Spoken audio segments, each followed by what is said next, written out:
Seoul, South Korean President Moon Jae-in said on Thursday that a 2015 agreement with Japan over South Korean comfort women was seriously flawed and urged follow-up measures to resolve the historic contentious issue.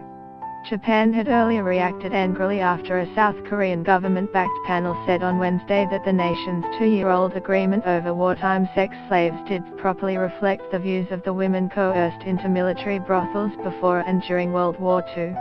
After a 5-month review, the 9-member task force found procedural faults in what was hailed as an irreversible accord, adding that Japan did voluntarily offer an apology and compensation.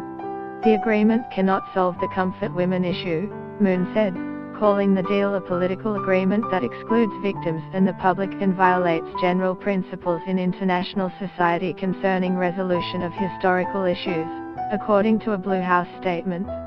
Moon's government will finalize its stance on the agreement, reached under his predecessor, at a later date. If the South Korean government tries to change an agreement that is already being put into practice based on this report, relations between Japan and South Korea will become unmanageable, Japanese Foreign Minister Taro Kono said in a statement. This is absolutely unacceptable. The results of the review threaten to once again ignite the decades-long dispute between the U.S. allies at a time when closer military and political cooperation is needed in the face of rising North Korean nuclear threats. The two Asian economic powerhouses have a fractious relationship, compounded by competing claims over islets in the sea between the countries. Get the latest news and updates emailed straight to your inbox. By submitting your email, you are agreeing to Fairfax Media's terms and conditions and privacy policy. Issues related to universal values and historical recognition like the comfort women cannot be resolved merely by a political agreement through short-term diplomatic discussions, panel chairman Oh Tak-kyu told reporters.